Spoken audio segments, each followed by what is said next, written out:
A few moments later. Pengendapan atau sedimentasi adalah proses pengendapan massa batuan atau tanah. Sedimentasi ini berlangsung setelah proses pelapukan dan erosi terjadi.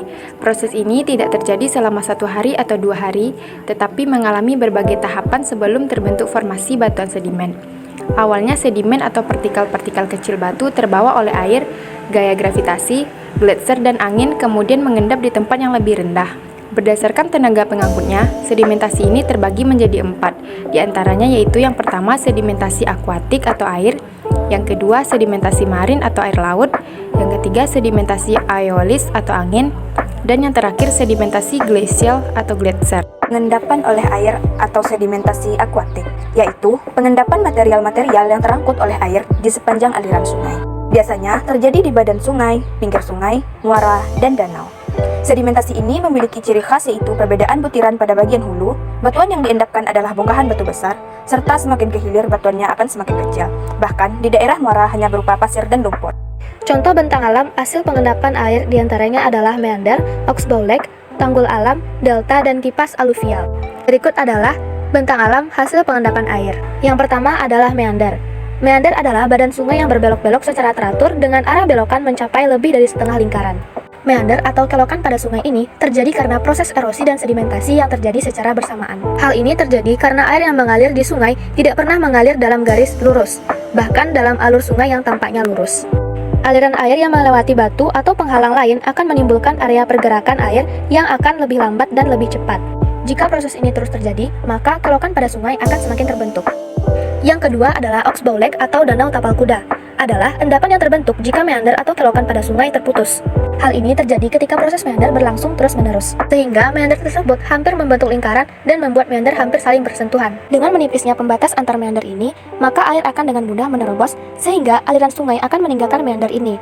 Nah, sisa dari meander inilah yang dinamakan oxbow lake atau danau tapal kuda, karena jika kita perhatikan, bentuk danau ini memang mirip dengan sepatu kuda. Yang ketiga adalah tanggul alam. Tanggul alam adalah tanggul yang terbentuk akibat banjir di wilayah dataran rendah. Banjir ini membawa material-material seperti batu, pasir, lumpur, dan lain sebagainya yang kemudian terendapkan. Hal ini berakibat terjadinya pendangkalan pada sungai serta terbentuknya tanggul alami di kiri dan kanan sungai. Yang keempat yaitu delta sungai, yaitu endapan di muara sungai yang terbentuk ketika air sungai bertemu dengan perairan lain yang memiliki laju arus lemah atau diam.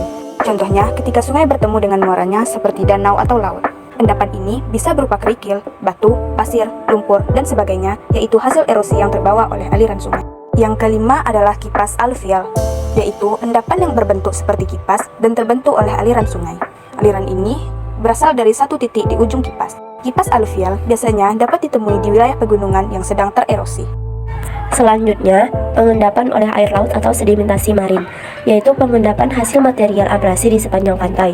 Bentuk bentang alam yang disebabkan sedimentasi marin ini adalah yang pertama yaitu pantai, yaitu tempat interaksi antara air laut. Yang kedua yaitu spit, yaitu punggungan pasir yang memanjang ke arah lepas pantai. Yang ketiga yaitu tombolo. Tombolo adalah endapan pasir yang berbentuk memanjang yang menghubungkan pulau utama dengan pulau kecil di seberangnya. Ciri khas dari tombolo ini adalah tombolo akan muncul di saat air surut dan akan menghilang di saat air pasang. Pengendapan oleh angin atau sedimentasi aeolis. Pengendapan ini terbentuk karena adanya bantuan oleh tenaga angin dan biasanya terjadi di daerah gurun. Bentang alam yang dibentuk akibat sedimentasi aeolis ini adalah yang pertama gumuk pasir atau gundukan pasir yang terdapat di daerah gurun atau pantai. Contohnya gumuk pasir yang terdapat di Pantai Parangtritis, Yogyakarta. Dan yang terakhir adalah pengendapan oleh glasier atau sedimentasi glasial, yaitu pengendapan yang dihasilkan oleh tenaga glasier. Salah satu contoh bentang alam hasil pengendapan oleh glasier ini adalah lembah-lembah yang terdapat di pegunungan tinggi, yang awalnya berbentuk V. Kemudian setelah tersedimentasi, maka lembah tersebut berubah bentuknya seperti huruf U.